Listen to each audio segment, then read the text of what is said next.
정부의 800조 원대 반도체 생산 설비 투자 계획 소식에 전남 광주가 들썩이고 있습니다. 후보지로 거론되는 지역의 부동산 시장은 반등 조짐을 보이고 있고요. 지역 상권 활성화와 청년 일자리 창출 기대감도 커져가고 있는데요. 정부의 800조 반도체 투자가 시장에는 과연 어떤 영향을 미치게 될지, 그리고 하반기 이 부동산 시장에 어떤 움직임을 보여줄지 또 궁금하시다면 저희 부동산 가이드와 함께 해주시기 바랄게요. 방송 보시다가 부동산 관련해서 궁금하시거나 나에게 맞는 맞춤형 전략 필요하시다면 02-2638-3962번, 서울 전화 02-2638-3962번으로 전화 주시거나 또는 샵 3989번으로 궁금하신 내용 적어서 지금부터 바로 보내주시기 바랄게요. 자, 그럼 부동산 가이드 오늘도 힘차게 출발할게요.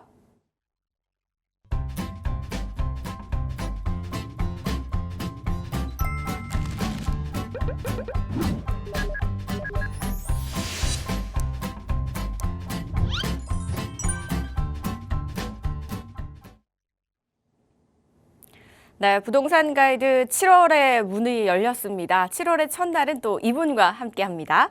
동산이용 부동산연구소의 박성일 팀장 함께합니다. 어서 오세요. 안녕하십니까. 시청자 여러분 반갑습니다. 동산이용 박성일 팀장입니다. 7월의 첫날 처음으로 제가 인사를 드리게 됐습니다. 2026년 절반이 지나가고 이제 2026년 하반기에 접어들었는데요. 반년 동안 여러분들 어떻게 지내셨는지 모르겠습니다. 투자를 하기 위해서 연초부터 준비하셨던 분들 중에 투자를 실제로 하신 분도 계실 테고, 아직까지 투자를 하지 못하신 분들도 계실 테고요.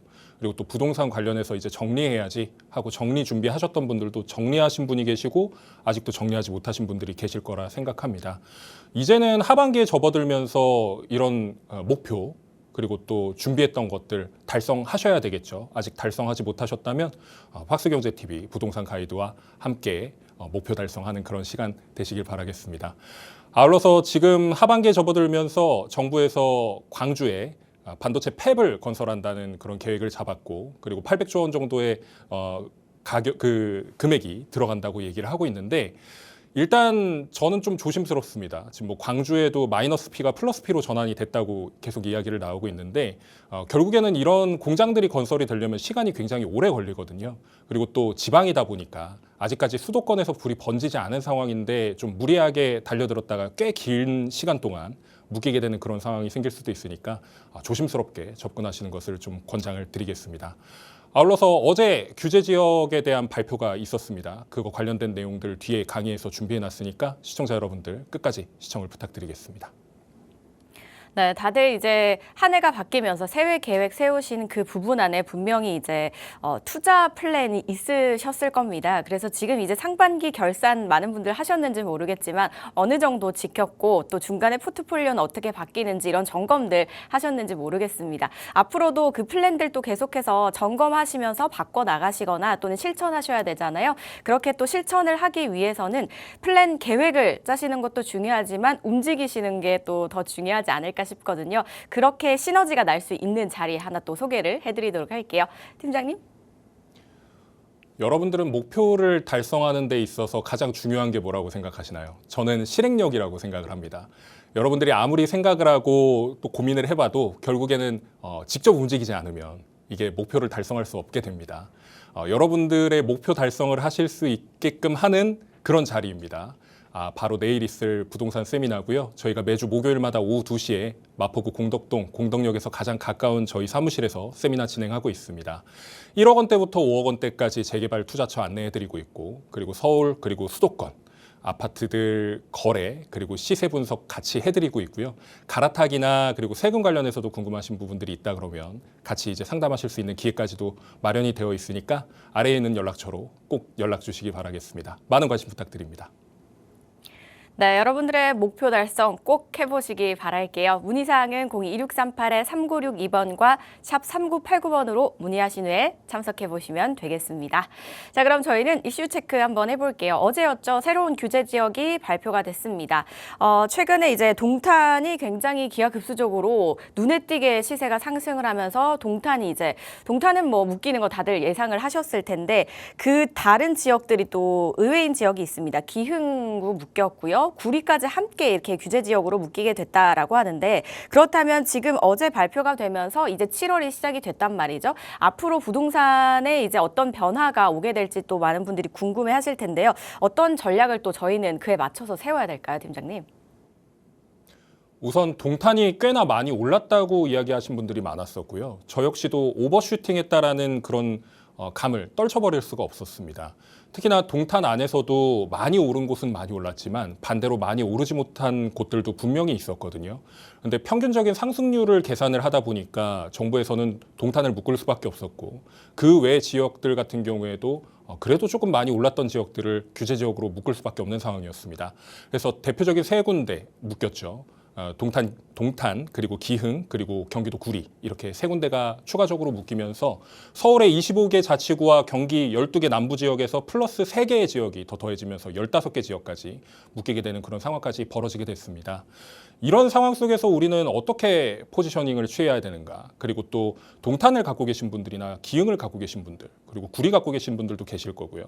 아니면 도리어 반대로 들어가려고 하셨던 분들 같은 경우에는 좀 착잡해지는 그런 상황이 되지 않으셨을까 생각을 해보는데 이런 부분들에 대해서도 좀 이야기를 나눠보는 시간 갖도록 하겠습니다. 우선 어디가 묶였냐, 좀 지도를 한번 보시게 되면요. 서울에서 가장 가까운 경기도라고 하는 곳이 바로 구리였습니다. 이 구리가 불과 몇 개월 전에 꽤나 많이 올랐었던 그런 지역이었는데요. 지금 이 구리가 묶이게 됐고, 그리고 남부권역으로 내려오다 보니까 동남부권역에서 아직 묶이지 않았던 두 군데가 있었습니다. 바로 용인기흥과 화성동탄이었는데요. 최근에 화성동탄이 거의 뭐 상승률이라고 하면 거의 2%에 육박할 정도로 오르다 보니까 여기는 부득이하게 규제 지역으로 묶을 수밖에 없는 상황이었는데, 용인 기흥 같은 경우에는 상대적으로 상승률이 좀 덜했음에도 불구하고 같이 이제 선제적으로 묶어버리는 그런 상황이 돼버렸다는 것이죠. 물론 기준치에는 부합했기 때문에 같이 묶였지만 어찌됐건 간에 지금 경기도의 3개의 지역이 더 묶이게 되면서 총 40군데 40개의 지역이 묶이게 되는 그런 상황까지 오게 됐습니다. 그런데 여기서 좀 주목해 봐야 될 것은 비단 여기서 규제 지역이 끝나는 것이 아니라 앞으로 계속해서 규제 지역이 번져나가게 된다는 점이죠. 규제 지역으로 묶여 있는 곳에서 묶이지 않은 곳으로 이동하려는 수요들이 계속해서 움직이기 때문에 이 움직이는 곳들이 어디로 움직이느냐, 이런 것들을 좀 따져볼 필요가 있겠는데요. 지금 빨간색 테두리로 묶여 있는 공간에서 가장 가까운 지역들로 이동을 할 것이다라는 게 보편적인 생각들이고요. 그 외 지역에서 어디로 좀 점프를 해가지고 넘어갈 것이냐, 이런 것들을 생각해 봤을 때 경기 남부권역에서는 오산이라든지 평택 지역으로 이동할 가능성이 높다라고 그렇게 보고 있는 것이고, 서남권 지역 같은 경우에는 뭐 안산, 군포 아니면 가장 가까운 안양, 만안 이런 지역들로 가격이 지금 넘어갈 것이다, 이렇게 예측하시는 분들이 많은데, 실제로 이 규제 지역이 발표되자마자 안양 만안구 같은 경우에는 호가가 5천만 원에서 1억 가까이 뛰는 그런 기현상이 벌어지고 있습니다. 그래서 앞으로 계속해서 규제 지역이 번져나가게 되는 상황이 되진 않을까, 그렇게 우려를 하고 있는 상황이고요. 이 규제 지역으로 묶이게 된다라는 것은 결국에는 내가 사고 파는 데 있어서 문제가 생긴다라는 겁니다. 이걸 문제라고 치부할 수도 있고, 아니면은 이제 그냥 그냥 간단하게 생각하면 뭐 일종의 뭐 그냥 해프닝이라고 생각하실 수도 있는데, 해프닝으로 끝나서는 안 되겠죠. 이게 재산권을 침해하는 내용이다라고 주장하는 분들도 있기 때문에 내가 내 집 팔아가지고 딴 데로 옮기겠다는데, 내가 내 집 사겠다는데, 이런 부분들의 문제가 발생할 수도 있다라는 점, 그런 부분들을 좀 고려해봐야 되겠습니다. 아까 말씀드리지 않은 이 남양주 지역 같은 경우에도 불이 번질 가능성이 굉장히 농후한 상황이다, 이렇게 말씀드릴 수 있겠고, 조정 대상 지역이나 투기과열지구가 이렇게 묶였는데 그 토지거래허가구역까지도 3종 세트로 다 같이 묶였습니다. 그런데 핵심은 발표를 6월 30일에 하면 이 조정 대상 지역과 투기과열지구 같은 경우에는 그 다음 날 즉시 효력이 발생하게 되는 거고요. 또 토지거래허가구역 같은 경우에는 닷새 뒤에 발효가 됩니다. 그래서 지금은 토지거래허가구역으로 묶이지 않았고 지금 규제만 그 투기과열지구 조정 대상 지역만 2개로 묶인 상황이다. 그래서 만약에 여기를 내가 매수를 하게 된다면 2년 보유, 2년 거주를 해야만이 양도소득세 비과세를 받을 수 있다. 이 점은 참고하시길 바라겠고요. 특히나 이제 대출이라든지 청약이라든지 그런 문제들에 있어서도 과세를 좀 이제 더 하게 되는 그런 상황이 되는 것이죠. 대출도 덜 받게 되는 거고요. 그러니까 이런 부분들을 고려하셔야 된다, 이렇게 말씀을 드리겠습니다. 제가 항상 방송에서 말씀드리는 내용들이 이런 내용들인데 가장 중요한 부분이 이겁니다. 2024년도에 주택연구원에서 발표한 자료입니다. 상승기에 그러니까 집값이 올라갈 때 어디로 이동하는가 이동 경로를 표현을 했던 것인데 지금 살펴보시면 주요 경로 1에서 움직였던 이 구간이 지금 다 규제 지역으로 묶이게 된 상황이에요. 그런데 용인, 기흥 같은 경우에는 방금 묶였지 않습니까?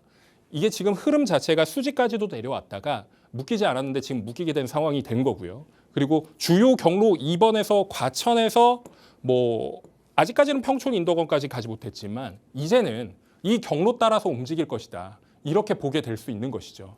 다음 세 번째로는 주요 경로 3에서 광명까지는 불이 번졌기 때문에 앞으로 시흥이라든지 송도라든지 이런 지역들까지도 번질 것이다. 예측해 볼 수 있다라는 것입니다. 그런데 우리가 주목해 봐야 될 건 용인 기흥의 바로 밑에 이제 동탄이 있는데 이 화성 동탄까지도 번졌다라는 걸 좀 주목해 볼 필요가 있다라는 거죠. 왜 올랐을까를 생각해 보면 단순히 GTX A 개통 때문이라는 건 아닌 거고요. 지금 이제 대내외적인 그런 요인들이 다 겹쳐지면서 이게 어떻게 보면 좀 비정상적인 상승을 불러일으킨 거 아닌가 그렇게 생각을 해볼 수도 있다라는 점 말씀을 드리겠습니다. 이제는 규제 지역을 피해서 달아나는 자본이 있고 오히려 규제 지역으로 들어오는 자본이 생기게 됩니다. 규제 지역을 피해 달아나는 자본들 같은 경우에는 아까도 말씀드렸듯이 풍선 효과가 발생하게 된다는 점이죠. 규제 지역에서 가장 가까운 비규제 지역으로 이동한다는 점인데 지금 남부 지역 같은 경우에는 아까 말씀드렸듯이 기흥이라든지 동탄에서 가장 가까운 지역도로 번지게 될 겁니다. 뒤에서 또 이제 지도로 설명을 드리겠지만 뭐 우측에는 경기도 광주에서 그나마 괜찮은 아파트, 값싼 아파트 이런 지역들로 이동을 할 수도 있게 되는 것이고요. 반대로 뭐 평택이라든지 오산이라든지 특히나 이제 평택 같은 경우에는 뭐 신도시들이 계속해서 늘어나고 있고 거기다가 이제 반도체 공장을 짓고 그리고 일자리가 계속 늘어나고 있기 때문에 그런 지역들도 계속해서 올라갈 수 있다라는 것이죠. 그 외 지역으로는 수도권에서 가장 가까운 지역, 서울에서 가장 가까운 지역, 혹은 서울 안쪽에서 경기 동남부권역과 비슷한 가격대인데 오히려 입지는 더 나은 그런 지역들로 이동해서 셔세권을 활용하는 그러니까 셔틀버스로 이동할 수 있는 그런 지역들까지도 이동할 수 있다는 게 주목해 볼 필요가 있다는 것입니다. 방금 말씀드렸던 이 유사 가격대의 서울 아파트들로 이동할 수 있다는 것은 결국에 지금 갭 투자가 무주택자들 같은 경우에는 지금 갭 투자를 할 수 있단 말이에요. 이게 정부에서 좀 되게 복잡하게 만들어 놨습니다. 주택은 없지만 갭 투자는 할 수 있게끔 하되 2년 안쪽으로는 이제 정리가 돼서 실거주를 들어가야 돼. 이런 아주 세밀한 것까지 지금 만들어 놔가지고 들어가게끔 만들어 버리니까 이게 주택 시장이 지금 조잡해지고 있는 거죠. 좀 난잡해지고 있는 상황인데 이거 나중에 문제가 되는 게 나중에 또 여기도 집값 올라갑니다. 그러니까 집값이 전방위적으로 올라가게 되는 그런 기현상이 발생이 된다라는 얘기인 거고요. 지금 투자금 대비 수익성이 뛰어난 재건축 재개발 단지들로 자본이 쏠리게 될 겁니다.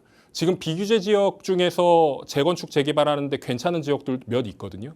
그런 지역들로 자본이 이동할 수도 있고 아니면 오히려 규제 지역의 재건축 재개발로 들어가 버리는 그런 상황이 생길 수도 있다는 거죠.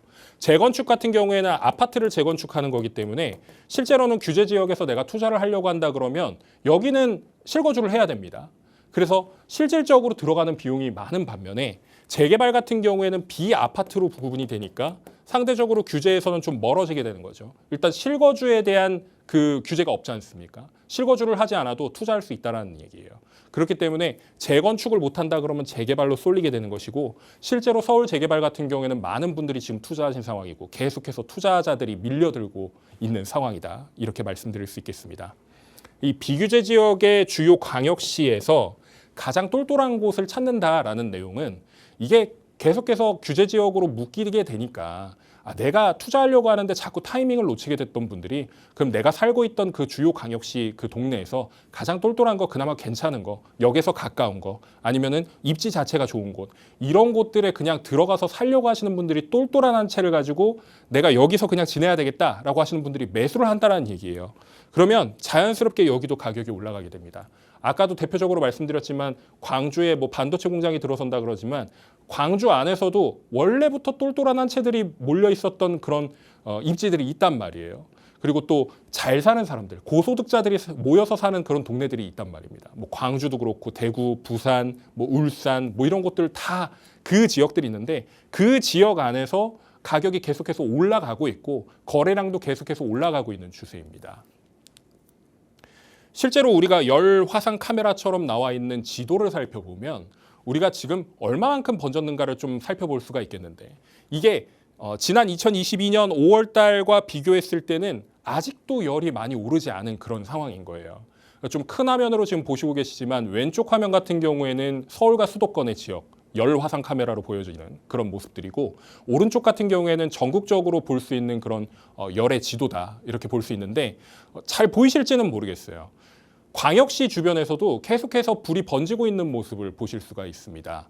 이런 모습들을 살펴봤을 때 비단 서울과 수도권만 오르는 게 아니라 광역시권에서도 계속해서 오르고 있지 않나 이런 생각을 해보시게 되는 것이고요. 그리고 사람 사는 곳들이기 때문에 이 사람 사는 곳에서 가장 필요한 게 뭡니까? 집이거든요. 이러한 집들이 몰려있는 그런 지역들에서 계속해서 거래가 이루어지고 가격이 상승하고 있는 그런 모습을 볼 수가 있는 것입니다. 앞으로도 계속 오를 거예요. 열 화상 카메라를 나중에 7월, 8월, 9월 이때쯤에 가져왔을 때 얼마만큼 불이 번져 있는가를 살펴보시면 불이 그때보다 더 번졌구나 이렇게 말씀하시게 될 겁니다.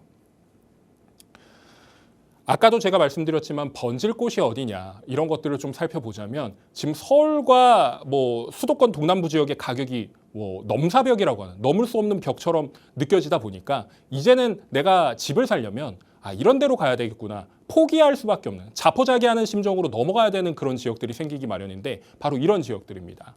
이런 지역들로 계속 넘어가다 보면 거래량이 올라가고 거래량이 증가하면 자연스럽게 가격이 뛰기 마련이죠. 근데 수요와 공급이 얼추 맞아 떨어지는 공간이라 그러면 일시적으로 이게 가격이 오르지 않는 듯한 모습을 볼 수가 있습니다. 그런데 이게 수요가 공급을 넘어서는 순간 가격이 갑자기 막 몇 천만 원씩 뛰게 되는 거죠. 재미있는 사실은 이런 넘어가는 지역들 같은 경우에는 불과 몇 백만 원, 몇 천만 원 정도의 수준이지만 규제 지역 안쪽으로 만약에 들어온다 그랬을 때는 여기가 호가가 최소 몇 천만 원, 최대 몇 억, 막 이런 식으로 올라간단 말이죠. 이제는 양극화가 여기서도 벌어지는 겁니다. 갈아타기, 규제 지역, 비규제 지역 이런 데에서도 계속해서 그 단위 자체가 다르다 보니까 어디는 막 이제 가격이 계속해서 오르고 있다는데 얼마나 올랐는데 뭐 한 20% 올랐어. 20% 올랐으면 한 몇 억 오른 거야? 아니 1,500만 원. 뭐 이런 상황이 생길 수도 있다라는 거예요. 근데 반대로 이 안쪽에서는 20% 올라가면 최소 몇 억 단위이기 때문에 이런 것들이 계속해서 점점 똑같은 상승률로 하게 되면은 똑같은 상승률임에도 불구하고 이 격차가 계속해서 벌어진다라는 겁니다. 같은 금액임에도 불구하고 같은 상승률임에도 불구하고 다른 금액이기 때문에 이런 부분들을 고려하신다 그러면 내가 자본이 있고 여력이 된다 그러면 작은 데를 찾아가는 게 아니라 내가 작은 데서 큰 데로 이동을 해야 된다. 이걸 항상 상기시키시고 접근을 하셔야 된다. 이렇게 말씀을 드리겠습니다. 서울의 쏠림 현상이 계속해서 가중되고 있습니다. 앞으로도 그럴 거고요. 20년, 30년 뒤에도 계속해서 서울의 가격은 올라갈 겁니다. 그런데 우리가 좀 주목해 봐야 될 건 방금 말씀드렸던 이 서울과 지방 간의 주택 가격 격차인데요.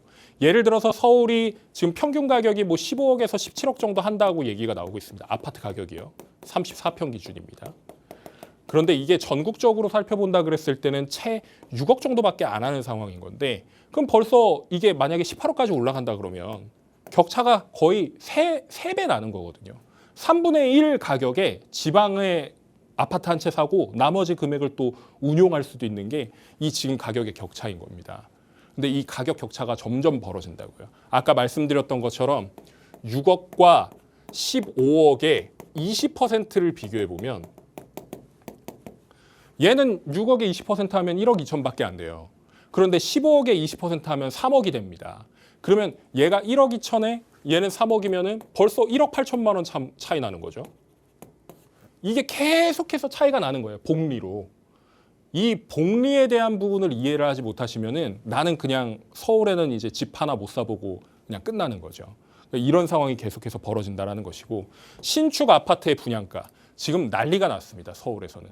신축 분양가가 어느 정도까지 올라갔냐면 상급 지역으로 구분이 되는 그런 지역들은 이제 30억 넘어갈 겁니다. 중하급지, 하급지 이런 지역들마저도 지금 10억대 후반으로 올라가고 있는 상황이거든요. 뭐 얘기 나오는 게 뭐 16억에서 18억이 나오는데 완판이에요. 이 돈이 어디 써가지고 집을 사는 거야 라고 하시지만 생각보다 우리나라에는 돈 많은 사람들이 많습니다. 지금 시청하시는 시청자 여러분들도 막 3억 갖고 계신 분, 5억 갖고 계신 분, 10억 갖고 계신 분, 몇 천만 원 갖고 계신 분, 돈 없는 분들도 계시겠지만 이런 걸 살 수 있는 사람들이 굉장히 많다라는 거예요. 눈에 안 띄는 것뿐입니다. 이런 상황인데 분양가 오르니까 당연히 매매가도 올라갈 수밖에 없죠. 우리가 분양을 16억, 18억에 받았다 그래가지고 이걸 남한테 16억, 18억에 팔지 않는다라는 겁니다. 내가 16억에 분양받았으면 혹은 18억에 분양받았으면 나중에 팔 때는 값어치가 22억, 25억, 28억 이렇게까지도 올라간다라는 거예요. 계속해서 올라가는 구조밖에 없습니다. 지금 김밥 가격 오르죠. 짜장면 가격 오르죠. 근데 왜 아파트 가격은 떨어져야 되나요? 이런 사람들이 굉장히 많거든요. 실제로 아파트 가격이 김밥, 짜장면 가격 올라가는 것보다 훨씬 많이 올라간단 말이에요. 거기다가 지금 뭐가 문제냐? 광주에다가 지금 반도체 공장 짓는다고 이제 정리를 해놨지 않습니까? 예를 들면 그러면 반대로 이제 뭐 강원도라든지 경상도라든지 제주도라든지 충청도라든지 이런 지역들은요. 그러니까 쏠림 현상이 가중되면 가중될수록 특정 지역에만 계속해서 뭔가 인프라가 생기고 가격이 뛰는데 나머지 지역들은 격차가 벌어질 수밖에 없단 말이에요. 대표적인 곳이 바로 서울입니다. 이 서울에서는 계속해서 인프라가 확충이 되고 개선이 되고 쏠림이 가중되다 보니까 지속적으로 가격이 올라갈 수밖에 없는 구조가 된다. 그리고 서울 인구가 계속해서 줄어든다라고 얘기를 하지만 이 서울 인구가 줄어드는 가장 대표적인 원인이 뭐냐면 집이 없기 때문에 쫓겨나는 사람들이 다 경기도로 빠져나가니까 경기도 인구가 올라가고 서울 인구가 줄어드는 그런 역현상이 발생하는 거예요. 그런데 지금 서울을 못 사는 동네라고 치부를 하고 거기 계속 인구 줄고 있잖아. 이렇게 얘기해 버린다면 그 사람들은 잘못 이해하고 판단하고 있는 거죠.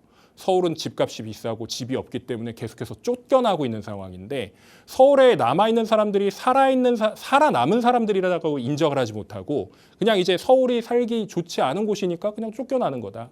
쫓아나가는 거다. 이렇게 생각을 합니다.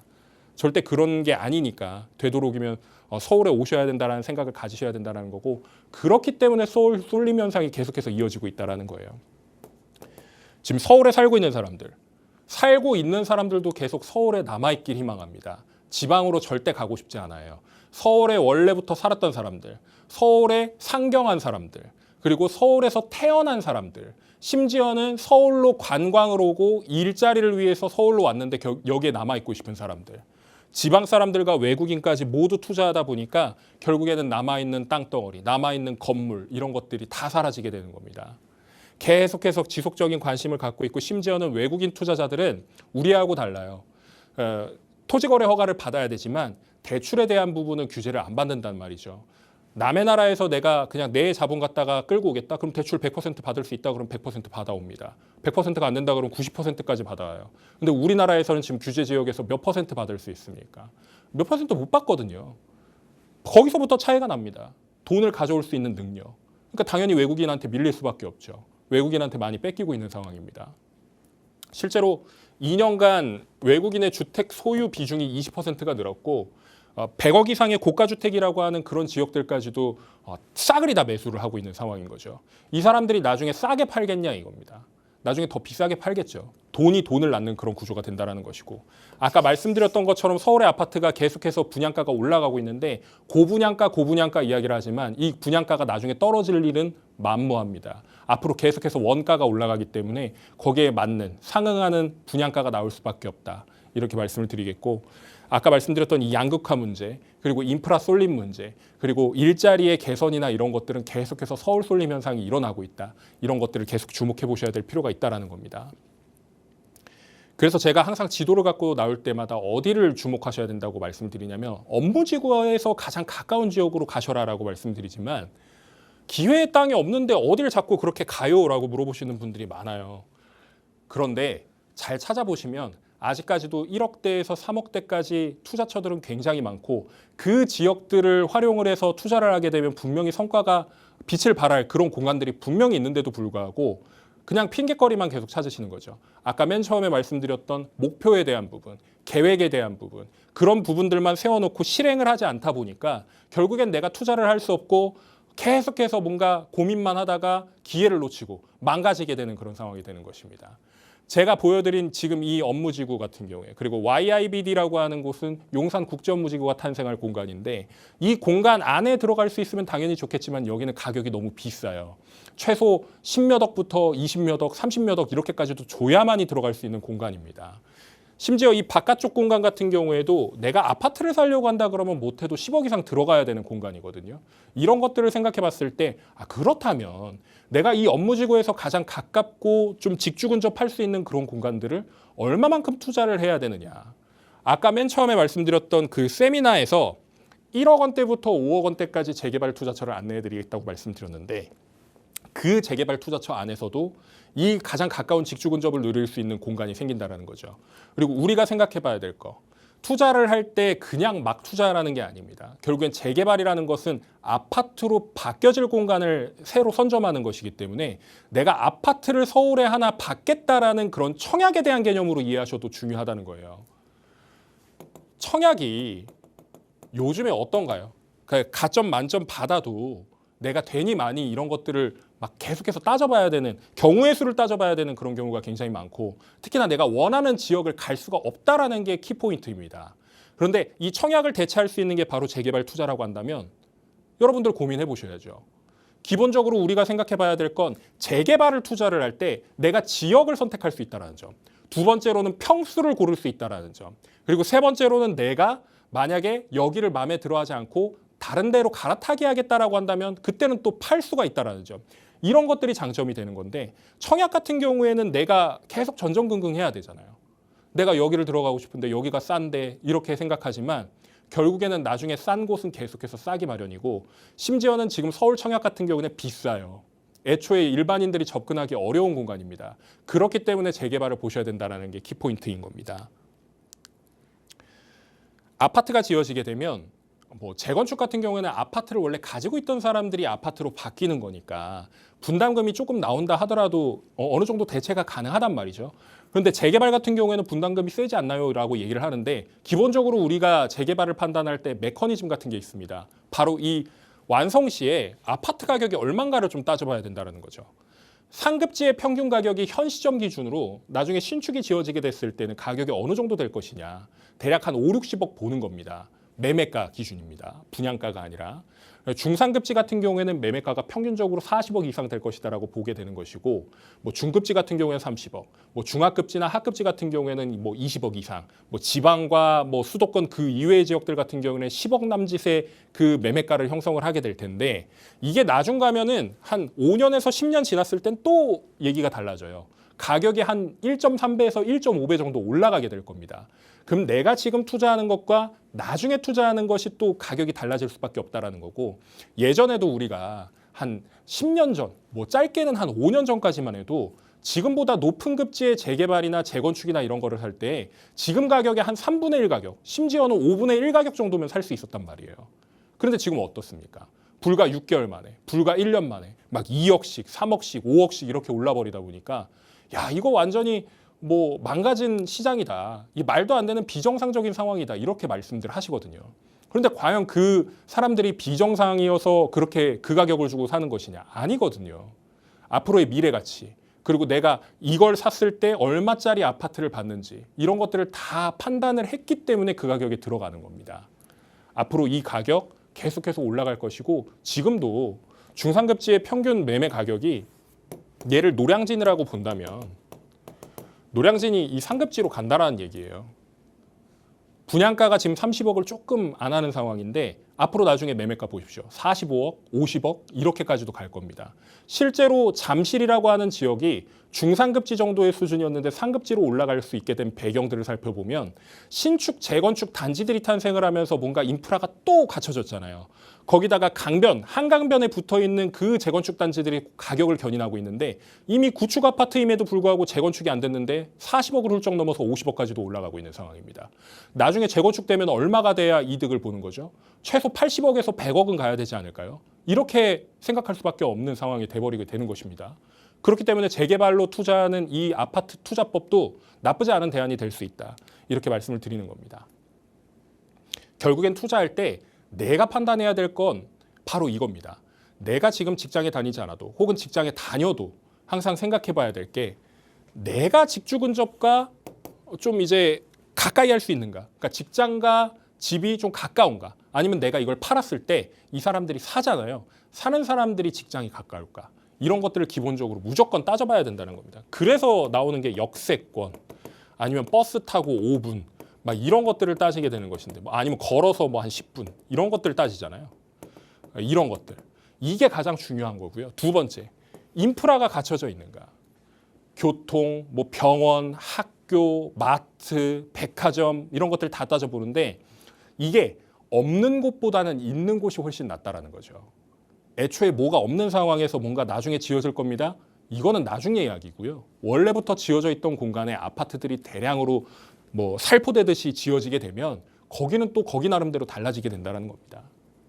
그리고 바로 이어서 제가 방금 말씀드렸던 아파트 단지가 대단지로 구성이 되는 그런 지역들이 있습니다. 대표적으로 어디냐? 중랑구 지역들 같은 경우에는 대단지가 건설이 예정이 되어 있죠. 후보지 선정되고 구역 지정이 되고 관리계획 수립이 되고 각종 그런 인프라들이 천지개벽할 수 있는 그런 공간들인데 아직까지 눈에 띄지 않으니까 가격이 굉장히 낮습니다. 그리고 또 어디 있습니까? 중랑에 대견될 만한 은평이 될 수도 있고 그리고 송파 안에서도 거여마천이 될 수도 있고 아니면 서남북권역에서는 뭐 금천이 될 수도 있고 구로가 될 수도 있고 뭐 다양하게 있는데 그 안에서도 대단지 아파트가 얼마만큼 깔끔하게 균질성 있는 그런 아파트로 탄생할 것이냐 이런 것들도 중요하다라는 거예요. 그리고 가장 중요한 게 유사한 지역들이 있습니다. 그러니까 지도를 딱 이렇게 펼쳐놓고 보면은 뭐 강이 있고 뭐 호수가 있고 뭐 아니면 숲이 있고 아니면 뭐 마트가 있고 백화점이 있고 비슷한 인프라를 갖춰진 그런 공간들이 있는데 서쪽에 있고 동쪽에 있고 이렇게 비견을 해봤을 때 얘는 가격이 비싼데 얘는 가격이 싸요. 그럼 뭐가 문제가 있다라는 겁니다. 근데 문제가 전혀 없어 보입니다. 계속해서 여기를 봤는데 문제가 없어 보이잖아요. 그럼 여기가 상대적으로 많이 눌려 있다라는 거. 그게 되는 겁니다. 아니면 여기는 신축 아파트가 조성이 되어 있는데 여기는 신축 아파트가 조성이 되어 있지 않다. 그럼 만약에 얘네가 이제 구축화되다 보면은 이 서쪽 지역이 뜰 수밖에 없다라는 거예요. 동쪽과 가격을 같이 하거나 오히려 나중에 동쪽을 이겨버리게 되는 그런 상황이 생긴다라는 겁니다. 그런데 일반 사람들은 그 가치 평가를 제대로 할 수 없기 때문에 항상 전문가들의 의견을 듣고 공부하는 그런 시간들을 갖지만 결국에 내가 선택할 때 이게 맞는지 그른지를 판단할 때는 결국엔 내가 이게 기준점을 두고 이게 맞냐 틀리냐에 대한 부분으로 접근을 해야 된다라는 거거든요. 전문가의 의견도 중요하고 내 선택도 중요하지만 그런 것들을 잘 버무려서 완성을 시키는 게 바로 투자에 대한 선택에 대한 부분인데 이런 부분들이 다 고려해야 할 것들입니다. 여러분들이 고려해야 될 거. 만약에 이걸 고려하는 데 있어서 좀 고민이 있다거나 아니면 문제가 있다거나 아니면 해결해야 될 부분이 있다 그러면 저희 박스경제TV 전문가 패널들과 함께 하신다면 더없이 좋겠고 특히나 내일 있을 세미나 꼭 참석하신다면 박성일 팀장과 고민해 보실 수가 있겠죠. 마지막으로 정리를 해드리자면 지금 오늘 가져온 게 서울 지하철 노선도입니다. 아마 잘 보이시지는 않으실 텐데 막 거미줄처럼 이렇게 연결이 되어 있는 게 화면으로 눈에 보이실 거예요. 근데 여기서 제가 이제 보여드릴 게 뭐냐면 바로 히트맵, 색칠을 해놨습니다. 제가 어제 열심히 이제 방송 자료를 준비하면서 색칠을 해왔어요. 이 색칠한 구간들을 한번 살펴보시면 답이 나옵니다. 제가 이걸 그냥 마냥 난 색칠 공부할 거야 이렇게 해가지고 그냥 그어놓은 게 아니라 지금 현재 서울시 안에서 재개발이 왕성하게 이루어지고 있는 권역 그리고 역에서 가까운 지역 이런 것들을 칠해놨어요. 실제로 재개발이 진행이 되고 있는 곳 혹은 계획이 되어 있는 곳 이것들을 따져봤습니다. 그럼 우리가 지금 그 TV를 이제 틀어놨는데 갑자기 뭐 시청자님들 옆에서 막 갑자기 이거 뭐야? 뭐 TV가 왜 이렇게 빨간색으로 칠해져 있어? 이렇게 물어보시는 분들도 계실 거예요. 여기다가 투자하면 성공할 거래. 박성일 팀장이 그랬어. 라고 생각하신다면 좋겠죠. 여기가 앞으로 천지개벽할 그런 공간들이니까 나중에 막 혹여나 유튜브 시청하시거나 아니면 다음에 재방송 시청하실 때 있다 그러면 카메라 이렇게 들고 아니면은 캡처 그 도구를 들고 저장해 놓으셨다가 한번 임장도 다녀보시고 한번 주변 사람들한테 물어보세요. 여기가 좋은지 안 좋은 곳인지 앞으로 좋아질 곳들 그런 곳들을 정리해 놓은 것이니까 아마 큰 도움이 되실 수 있을 거라 생각합니다. 오늘 강의는 여기서 마치고 혹여나 재개발 투자에 관심이 있으시거나 아니면 궁금하신 점 있으신 분들은 내일 있을 세미나 꼭 참석해 주시기 바라겠습니다. 네, 뭐 대출이나 세금 그리고 토어제 등과 같은 다양한 규제를 내세움에도 불구하고 이 서울 쏠림 현상은 좀 점점 더 가중이 되고 있습니다. 그런데 아파트는 부족하고요. 물리적으로 사기도 점점 힘들어지고 있죠. 그렇다고 해서 또 포기할 우리나라 사람들이 아닙니다. 주식을 통해서 씨들을 키우시거나 또는 이제 서울에서 많이 진행이 되고 있는 재개발지를 찾아서 투자를 하시거나 이렇게 정말 발빠르고 굉장히 똑똑하게 움직이고 있는데요. 앞서서 보셨죠? 이 지하철 노선도로 빨간색으로 표시해둔 쪽이 이제 재개발이나 이렇게 정비 사업들이 진행이 되는 쪽이라고 말씀을 주셨는데 그만큼 서울 중심지 대부분이 이제 이런 사업들이 많이 진행이 되고 있기 때문에 많은 분들이 또 관심을 가지시나 봐요. 근데 재개발 같은 경우는 같은 입지여도 뭐 투자금이나 결과가 또 다를 수도 있기 때문에 반드시 전문가와 한번 상의를 해보신 다음에 신중하게 판단을 내려보시기 바라겠습니다. 저희 전화 문자 생방 중에 열려 있고요. 그리고 또 오프라인 자리까지 마련이 되어 있으니까 두루두루 한번 활용해 보시기 바랄게요. 주제와 뭐 날짜, 시간, 장소 이렇게 나가고 있는데요. 7월 2일 목요일 오후 2시 공덕동 인근에서 진행이 되니까 이 부분 반드시 메모를 해두시기 바라겠습니다. 문의사항은요. 02-2638-3962번과 샵 3989번으로 문의하셔서 참석하신 후에 여러분들의 최선의 플랜들 한번 세워보시기 바라겠습니다. 자, 그럼 저희 이렇게 강의 들어봤고요. 이번엔 여러분들 궁금해하시는 또 궁금증들 하나씩 한번 해결해 보도록 할게요. 문자로 만나보겠습니다. 먼저 첫 번째 문자는요. 4834님께서 보내주셨는데요. 팀장님, 방송 잘 보고 있습니다. 저는 자양 2동 649 A5구역 투룸 빌라를 보유 중인데요. 곧 조합 설립이 이루어질 것으로 보이는데 처분 후에 다른 상급 지역 재개발지로 갈아타야 될지 고민입니다. 팀장님이 보시기에 팔고 이제 용산이나 성동구 쪽으로 가는 게 맞는지 아니면 그대로 유지하는 게 맞는지 알려주시면 감사하겠습니다. 라고 보내주셨습니다. 자양 2동을 보유를 하고 계신데 이거를 이제 정리를 하고 다른 지역으로 가야 되는지 고민이십니다. 근데 자양동이 최근에 굉장히 이제 재개발 지역 중에서 핫했는데 꼭 갈아타셔야 될까요? 어떻게 볼 수 있을까요, 팀장님? 우선 마지막 키워드를 성동과 용산 말씀해 주셨는데 단순히 이제 아파트를 따진다 그러면은 성동과 용산이 비싼 게 맞습니다. 그런데 재개발지를 놓고 본다 그랬을 때 과연 자양보다 나은가에 대한 부분은 한번 고민해 볼 필요가 있다라는 거고요. 그래서 용산도 용산 나름이고 성동도 성동 나름입니다.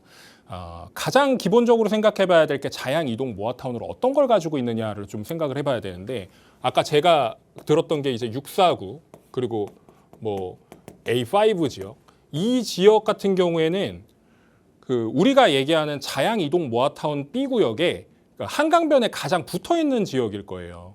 근데 이 지역 같은 경우에는 우리가 어느 정도 수준으로 보냐면 제가 일단은 여기서 한번 설명을 드릴게요. 한남뉴타운이 여기서 만들어지고 있고요. 그 성수 전략 정비 구역이 여기에서 완성이 됩니다.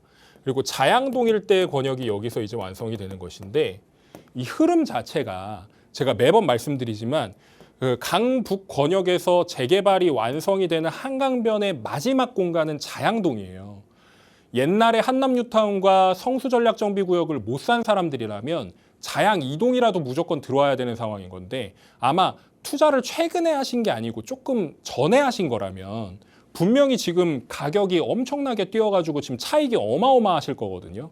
물론 이제 규제 지역이냐 아니냐 내가 샀던 그때 당시가 규제 지역이었다면 2년 보유, 2년 거주 해야만이 비과세 받을 수 있는 상황이실 테고 만약에 내가 규제 지역이 아닐 때 샀다라 그러면은 지금 뭐 비과세로 그냥 바로 나가셔도 되는 상황이 되는 거겠죠. 근데 제가 말씀드리고 싶은 건 뭐냐면 이 가장 알짜배기 땅에 갖고 계신 이 내용이 그러니까 결국에는 위치 자체가 여기란 말이에요, 여기. 그러니까 한강변에 이렇게 붙어 있고 아마 제가 알기로는 이쪽 구역일 겁니다.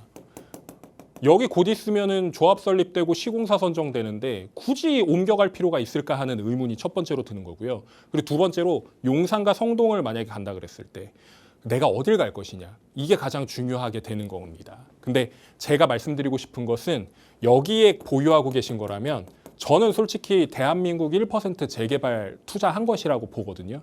내가 한남 성수 갖고 있지 않다 그러면 뭐 흑성 노량진 이런 거 갖고 있는 거 아니라면 여기는 지금 도리어 부가연이 좀 늦어지면 늦어질수록 여기가 부가연보다 더 높은 투자 금액으로 올라갈 수도 있습니다. 한강변 프리미엄이라는 그 하나만으로도 가격이 치솟을 수 있다는 얘기예요. 그리고 B구역 같은 경우에는 여기가 가장 좋은 게 뭐냐면 속도가 가장 빠르다라는 겁니다. 자양 이동 A, B, C구역이라고 하는 이 공간 같은 경우에 지금 B구역부터 A구역, 그 다음 C구역으로 이어지는 이 완성품이 나와야 되는데 지금 우리가 생각해 봐야 될 거는 광진 안에서도 어떻게 지금 재개발이 이루어지고 있는가를 따져보셔야 되는 거예요. 지금 자양 4동이 지금 되고 있거든요. 자양 4동에서 자양 3동으로 넘어옵니다. 근데 속도는 자양 3동이 더 빨라요. 자양 3동이 예전부터 했었으니까. 여기가 완성이 되는 구간, 그리고 자양 4동과 자양 2동, 자양 1동이 있는데 2동하고 4동하고 비슷하게 정리될 수도 있습니다. 왜 그러냐면 여기는 신속통합기획이고요. 여기는 모아타운이에요. 우리가 좀 생각해 봤을 때 모아타운이라고 하는 것과 신속통합기획의 차이는 얘는 대규모 재개발이라고 보는 거고 얘는 소규모 재개발이라고 보는 겁니다. 얘는 중대규모라고 따져볼게요. 모아타운 같은 경우에는 소규모 재개발이기 때문에 상대적으로 절차나 이런 것들이 복잡하고 까다롭지 않은 반면에 신속통합기획 같은 경우에는 절차와 이런 것들을 통합을 하지만 그래도 세대수가 좀 많기 때문에 속도가 좀 더딜 수 있단 말이죠. 그리고 얘네들도 지금 마찬가지로 뭐 사업 시행인가 관리 처분인가 이런 것들을 최소한으로 겹치면서 시간을 줄이겠다고 얘기를 하지만 모아타운 같은 경우에는 사업 시행인가와 관리 처분인가를 동시에 진행하기 때문에 그러니까 이 차이가 굉장히 커요. 그리고 가장 중요한 게 뭐냐면 이거 두 개 한번 하고 나서 또 변경하고 그런 절차들이 있습니다. 재개발이 한 번에 끝나지 않아요. 그렇게 된다 그랬을 때 얘네는 시간이 조금 더 걸릴 수 있는데 얘네는 상대적으로 덜 걸린다는 거죠. 그러면 이게 막 1000세대, 2000세대 막 이렇게 짓는다고 얘기하지만 거기서 또 케이크처럼 쪼갠단 말이에요. 그럼 한 400세대, 500세대짜리 구역이 막 여러 개 이렇게 막 계속 올라가다 보면은 여기에서 완성되는 이 구간, B구역에서 완성되고 나서 A구역으로 번지고 C구역으로 번지고 이러면 B구역에서 완성품 나왔을 때 얼마나 되겠어요, 가격이. 자양 4동보다는 조금 못 미칠지언정 가격이 어마무시 천정부지하게 치솟을 겁니다. 그런 것들을 생각한다 그랬을 때 아직까지는 그냥 약간 그 배추김치 담가놓고 이게 김장철에 담가놓고 그냥 바로 익지 않잖아요. 내가 익을 때까지 기다리지 않습니까? 아니면 내가 일부러 익게끔 하기 위해서 바깥에 내놓잖아요. 그 정도의 후숙 시간을 거쳐야지만이 이게 완성품으로 나오는 것이지 아직까지는 완전하게 익지 않았다. 이렇게 말씀을 드리겠습니다. 그래서 지금 갖고 계신 것 같은 경우에는 웬만하면 보유하시는 걸 권장을 드리고 광진구 안에서도 결국에 완성되는 게 이런 식으로 가요. 재개발 속도가. 그러니까 구의가 지금 한창 뜨고 있잖아요. 여기서도 신속통합기획이 선정이 됐지만 지금 핵심은 여기 선정되고 나서 몇 년 뒤에 여기가 선정됐는데 여기 가격이 많이 뛰었거든요. 근데 이 권역이 자양동 권역이 광진구 안에서 먼저 완성을 시켜놓고 그 다음 지로 이동을 하겠다라는 것이기 때문에 이 흐름대로 갑니다. 자양, 구의, 중곡, 군자, 그리고 능동, 화양 이런 쪽까지 이렇게 이동을 해요. 한 바퀴. 반시계 방향으로 돌 겁니다. 그러니까 이런 것들을 따져봤을 때 내가 속도가 빠른데 굳이 팔아야 될 필요가 있는가를 다시 한번 고민을 해보시고 저는 처분에 대한 건 좀 보류하셨으면 좋겠고요. 만약에 갈아타기 하신다 그러시면 성동하고 용산하고 가격 비교해보세요. 그러면 딱히 마땅한 그런 공간이 없으실 겁니다. 그래서 자연스럽게 포기하게 되실 것 같은데 일단은 저는 이제 처분 보류하시고 갈아타기도 하지 않으시는 걸 권유를 드리겠습니다. 일단 보유 쪽에 무게 실어 주셨으니까 이 부분 잘 참고해 보시고요. 신중하게 또 판단 내려보시길 바랄게요. 저희 문자 하나 빠르게 더 만나보겠습니다. 3720님께서 보내주셨는데요. 청량리 레미안 크래시티 34평 거주 중입니다. 춘천에 아파트 한 채 보유하고 있다가 이번에 처분하면서 청량리 아파트만 남게 됐는데요. 이거 팔고 다른 지역으로 이동하는 게 더 나은 선택인지 아니면 계속 거주하는 게 나은 선택인지 궁금합니다. 그리고 재개발 투자도 관심이 있는데 좋은 방법이 있을까요? 라고 보내주셨습니다. 일단 한 채 가지고 계시고 추가적으로 재개발도 관심 있으시고 또는 이제 옮기셔야 되나 이 부분도 고민이시거든요. 한번 해결해 주실까요? 일단 실거주 아파트 같은 경우에는 웬만하면 잘 건드리지 않는 편인데 만약에 투자에 대한 갈망이나 아니면 내가 실거주를 다른 데에서 해도 상관이 없다라고 한다고 하신다면 솔직히 저는 투자하는 데 있어서는 좀 하시는 걸 권유를 드리긴 합니다. 다만 그 지금 전농동에 이제 청량리에 있는 크래시티라는 그 아파트가 가치 평가를 지금 제대로 받고 있느냐를 생각을 해보면 적당히 받고 있지만 아직까지는 가격이 좀 많이 오르진 않았다 이렇게 볼 수 있는 것이거든요. 최근에 많이 오른 것처럼 보이지만 이게 실질적으로 가치평가를 나중에 달리 받게 되는 것은 앞자리가 2로 바뀌어야죠. 위치만 놓고 보면은 20억 아파트는 돼야지 정상이 되는 겁니다. 그런데 지금 제가 알기로는 여기가 한 대략 10억대 후반, 뭐 한 중반에서 후반 약간 넘어간 정도 수준밖에 안 됐기 때문에 여기 이제 스카이 엘리고라고 하는 이 신축이 지금 20억을 넘었거든요. 그러니까 이게 계속해서 올라가가지고 20억대 한 중반 후반 넘어갈 때쯤에 얘도 20억 클럽 무난하게 들어갈 텐데 이게 단기간에 막 정리되지는 않을 것 같지만 그래도 생각보다는 빠르게 정리가 될 것으로 보입니다. 그렇게 된다 그랬을 때 여기를 내가 지금 실거주하고 있다면 춘천에 아파트 파셨다고 하셨잖아요. 그 아파트 팔고 나서 여유 자금이 되시는지 일단 체크를 해봐야 되고 두 번째로는 내가 일시적 2주택을 활용하거나 어차피 처분을 하신다라는 계획이라면요. 일시적 2주택을 활용하거나 아니면은 그냥 내가 보유하고 있는 그 금액, 그러니까 투자 금액이죠. 투자 금액을 갖다가 주택수 배제되는 물건을 사는 그런 방법도 있습니다. 만약에 이걸 처분하지 않는 계획이라고 한다면요. 그리고 여기다가 세 번째, 크레시티 지금 실거주하고 계시잖아요. 이 실거주하고 있는 공간에서 빠져나오시는 겁니다. 전세 받아가지고 전세입자를 넣어놓고 그 전세입자 받은 금액 갖다가 내가 반전세를 살든 월세를 살든 하는 것과 동시에 나머지 투자 금액을 내가 주택수 배제 물건에 투자를 한다든지 그런 방향으로 설계를 하실 수도 있는 겁니다. 그래서 내가 한 채를 갖고 있는 거에서 한 채를 더 사서 두 채를 만드시는 게 중요한데 핵심은 이 빌라를 그냥 아무거나 막 사시면 안 되고요. 재개발되고 있는 곳, 실제로 구역 지정까지 임박한 곳이나 아니면 구역 지정 이미 진행이 돼서 내가 이게 실질적으로 사업이 이루어지고 아파트를 받을 수 있는 공간에 투자를 하셔야 됩니다. 그렇지 않으면 리스크가 돼요. 이게 지금 내가 집을 하나 가지고 있는 상태에서 전세입자 주고 내가 그 돈 갖다가 투자를 하는 거기 때문에 여기서 리스크가 발생한다? 나중에 큰 문제가 발생할 수 있다는 거죠. 내가 전세금도 돌려줘야 되는 상황이 생기는데 또 이게 이것저것 또 안 돼가지고 전세보증금 반환대출 받아야 되는데 또 대출도 제대로 안 나온다 그래가지고 또 망가지고 이런 상황이 생긴다 그러면 오히려 더 복잡해지는 상황이 생기니까 이런 것들은 한번 세미나나 전문가 의견 한번 들어보시고 상담 받아보신 다음에 좀 권유 받아보시는 걸 좀 추천을 드리겠고요. 저는 만약에 투자하신다 그러면은 이런 방법 택할 것 같습니다. 뭐 예를 들어서 전세가 뭐 8억에서 9억 받을 수 있을 거예요. 지금은 뭐 전세 시장 안 좋으니까 한 9억까지도 받으실 수 있을 텐데 여기서 쪼개는 겁니다. 내가 뭐 한 3, 4억 투자할 거다라고 하면은 보증금 한 4, 5억짜리로 이동하신 다음에 가시는 방법이 있고 아니면 보증금 줄이고 월세 조금 늘려서 내가 이제 반전세나 월세 살면서 투자할 수 있는 방향도 있거든요.